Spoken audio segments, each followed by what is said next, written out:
Hello, my name is Mariana, and today this is a reading for the collective because today, the 19th of June, is the day that Jupiter in Cancer is going to square Neptune in Aries. So, not long ago, I did a reading for the square between Jupiter and Saturn. So, Jupiter in the beginning of Cancer and Saturn in the beginning of Aries.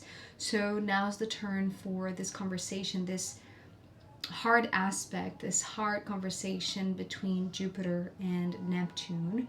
And it's talking about us all entering into this dreamscape, this dreamland, which is here in the message, in fact.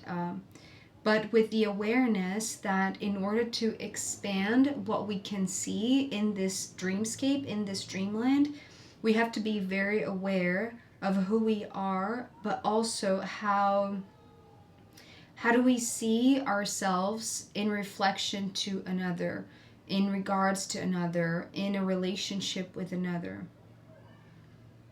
So before I go any further and forget to introduce my deck, because this is a collective reading, I'm doing it with my big combined deck and tarot cards and astrological oracle cards. So you see both of them in your reading today.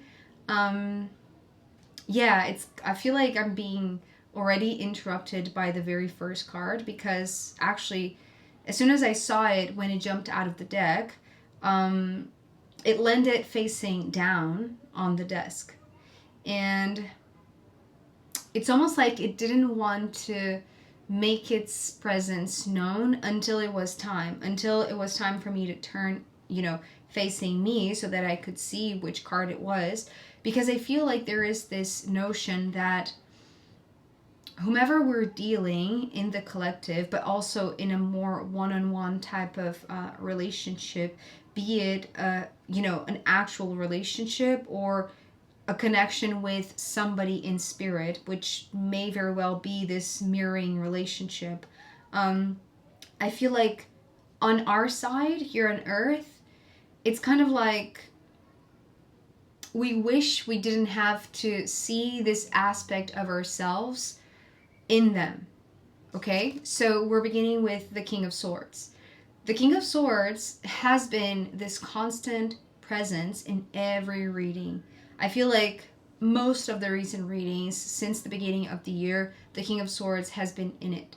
And it's beautiful because, being the King of Swords, I feel like it wants to speak, right? He wants to say something that perhaps we're not ready to listen or to receive. But here's the thing about this King of Swords. When I turned it and I faced it, my reaction was, oh no, not again, the King of Swords. What do you have to tell us? What do you have to say this time around? And again, remember that this collective reading is intended for this hard aspect, this hard conversation between Jupiter that wants to expand and Neptune that, takes us to this dreamy landscape, but in a sense could also confuse us and, mess up with our mind in a sense, right? So there is this discernment that I feel like every time that you are confronted with this one, whomever this one represents for you, be it an actual living being and an actual human being here on Earth that you are in a relationship with at the moment, or somebody in spirit. Either or, it's this consciousness that wants to speak, that wants to make itself known, because it's time for us all to see something about us in them. It's kind of like they are going to act as a mirror for what we have to see in us. And I feel like the interesting thing is that there's something that you cannot see from where you're standing right now. It's almost like you are at at a stage in your development. We are in a stage in our development that the sun is shining, but we are just waking up in a collective sense, right? And I feel like there are parts of this one who seems to be very wise and have something to say about them, which is actually about us, about you, right? That we don't know yet, but we are on our way to remembering. We are on our way to actually, it's like retrieving a memory, retrieving a piece of this puzzle in regards to how this one fits in your life, in your story. But I feel like most of all, there are secrets being revealed, right? Even though it can be a hard conversation with this hard aspect between Jupiter and Neptune, because it's kind of like, in order for us to grow, in order for us to expand, there is the need for us to confront our own illusions. And I feel like this is what this one is doing. It's like they're showing up and they want to break down expectations or illusions in regards to them, or like the expectations that we have towards them, right? Because remember, it's like how we see them, even like this initial rejection, it's like, not you again, right? It's like that actually talks a lot more about us, about you, than about them.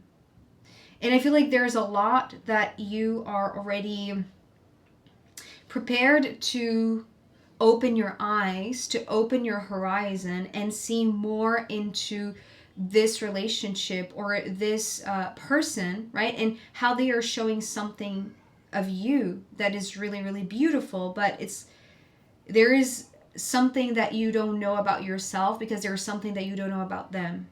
So the Magician is here, and it's interesting because it came together with the Two of Wands, and the Two of Wands, it was showing me this curtain being opened by the Magician.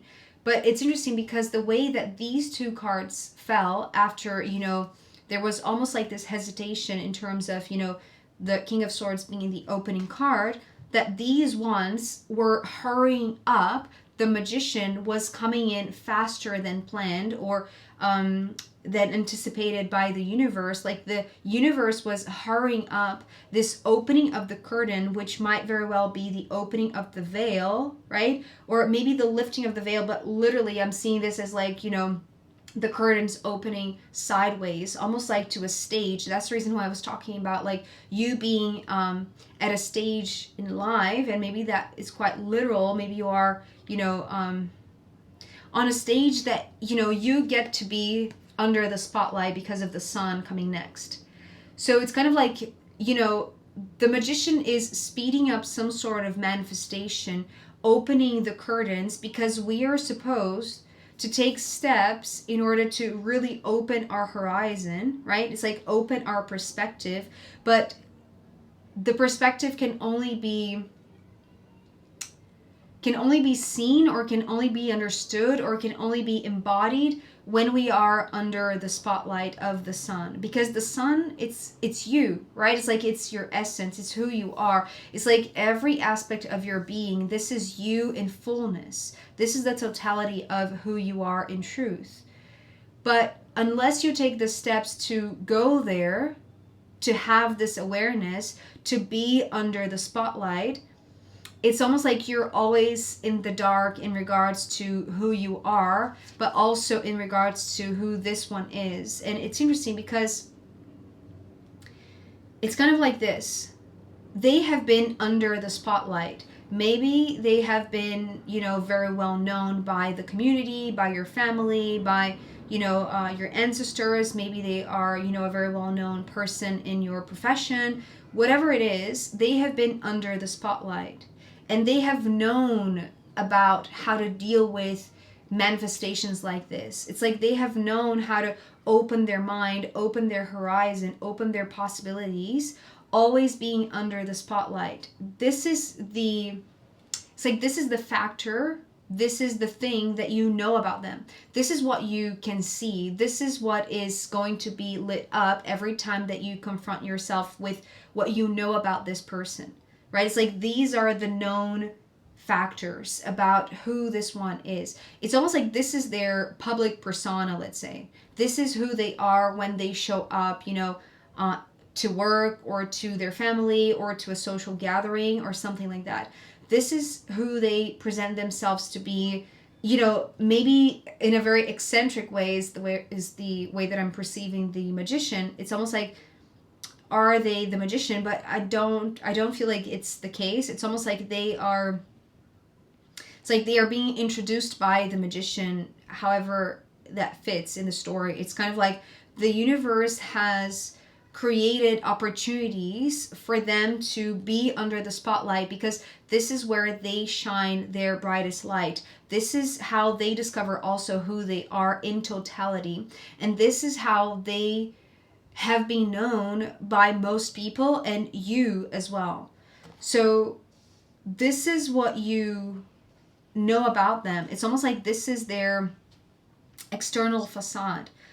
But because you are now, it's like, it's not that you're being pushed to take these steps to be, under the spotlight, but I feel like there's something that this one, either they are saying to you, they are sending signs and synchronicities, or, if this is a spirit guide, or if this is just a person in your life, it's almost like they are motivating you. They are giving you some sort of incentive to go and take your spot. Go and be under the spotlight. It's like, coming from the, was it the Leo reading? I think it was the Leo reading, where Leos were being encouraged to show their work, to display their work. It's kind of like that. Maybe, this is the one who is giving the incentive for you to show who you are. It's not exactly so focused on your work, but it's like, show who you are. Show them, the truth of your being, the truth of your light, the brightness of who you are, the totality of who you are. And again, I do feel like it's kind of like this anticipated and even like a sped up manifestation that is going to put you under that spotlight, just because it's like you have received more than enough incentive from this one. So now it's time to act upon it, right? Talking about action, it's like you've received every sort of tool, every sort of, piece of the puzzle. But now it's like the next step is for you to be under the spotlight.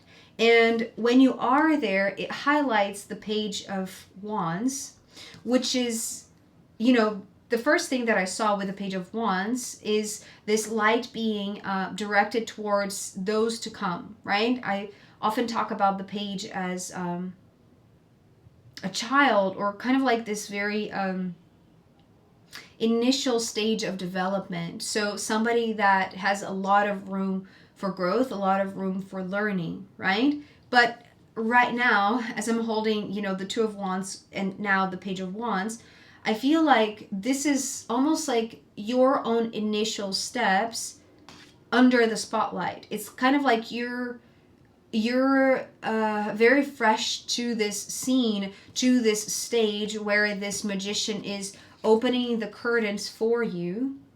So it's kind of like you're being presented to the audience, to the community, to the family in a way that you've never been exposed in such a way before, right? And it's kind of like you cannot hide your inexperience or how new you are to this. It's like you are very fresh to the scene. You are very fresh to being under the spotlight.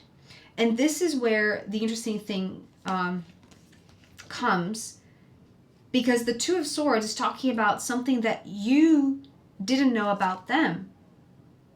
Because these twos, so the Two of Wands and the Two of Swords, are all pointing towards the King of Swords. So the Two of Wands is kind of like the version of this King of Swords that you get to see, or that you've known so far, that is, the stage version, the known version, the public version, because this is how they have been presented to your world, or to the world. And how they have been shining their light, But because there's something that they're trying to tell you or to show you about you, and how being under the spotlight, it's shining a light on how you can show yourself to the world, exposing yourself truly in totality. I feel like the moment that you get there and you feel maybe very vulnerable, right? Maybe very, it's like out of your depth, out of your control. It's like, maybe you have this feeling of like, oh my God, everybody is looking at me. Everybody can see through me, right? It's like can see every bit of me, every detail. Like they know who I am. They know who I am. This is the feeling that I have, right? It's like you're completely exposed. But here comes this Two of Swords, which is talking about what you didn't know about this one. It's kind of like the internal thoughts. It's kind of like everything that went through the mind of this King of Swords when they were also under the spotlight where you seem to be right now, and what they were thinking, what was going through their mind. So this is something that they didn't show. This is something that nobody knows. This is something that you don't even know about them, right? It's like they've never talked about this part of their job, their life with anybody. This is something that they have kept behind the curtains, right? In private. And most of all, it was, being hidden from you, right? I often talk about how the magician hides a few things here and there inside the hat. I mean, this is how they can surprise us, right? This is how the magic unfolds, because there are things that are just mysterious. And so this could have been, and maybe still is, a person that is mysterious, because you might think that you know them, but there is this detail, there is this part of them that is in hiding, or that they have never showed. It's like it's not under the spotlight. And it's only when you are there that you can understand the vulnerability of maybe being in that spot, right? It's like being in their shoes, being, in their skin. So this is how you see how this mirroring effect happens. It's like by confronting them, or by having this intense conversation, or just by listening to what they have to say, they're going to show you a lot more than you think you know about them. It's like this is the part that you don't know about them. But the more that you allow yourself to be here in this vulnerable, exposed position, but daring to take that step, right? Because it's kind of like the universe is opening the curtains for you. So it's like there is no hiding anymore. There is no backstage that you can go back to. It's like you have to take your spot under this light. So the moment that you realize that you don't really know fully who this is, even though, you thought that this was, their full being, because I do feel like in the same way that you are so, it's like the way that you're so brave to show up, even as, a very fresh, new kid in the scene, it's like you are also very vulnerable. So it's like you don't have any facade, you don't have any mask. And it's almost like the public persona that they have been using to show themselves, to place themselves under the spotlight, might have been their full self all along, but you don't know this completely until you are there in that same spot, taking that spot and realizing that everything that went through their mind is now going through your mind, and you're going to remember that with the Six of Cups ending here. So the Six of Cups is talking about a sort of weird type of bizarre moment. It's like this strange deja vu, because you're going to remember a moment that it's not actually yours. So this might be very out there, but I've had this feeling once. It was during the pandemic, and I was looking at myself in the mirror, And for like a split second, I didn't see my face. I was not blinking. Didn't have my eyes closed. I was literally opening my eyes. But I saw somebody else's face, like my own. It was almost like I was seeing myself through the mirror, but it wasn't like actually myself. It was somebody else. And it was really bizarre. Like I was so, yeah, I just couldn't figure out why that was or what had just happened. So I feel like this is what is happening here.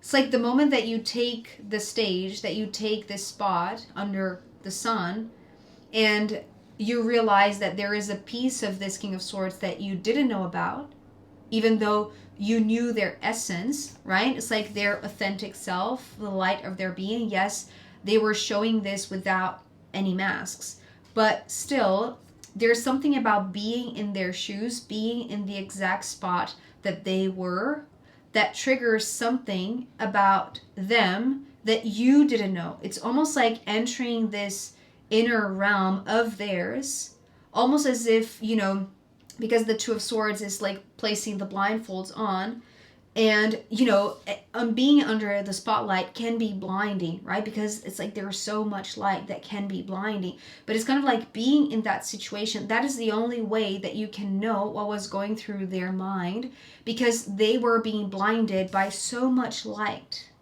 their own light in a sense. But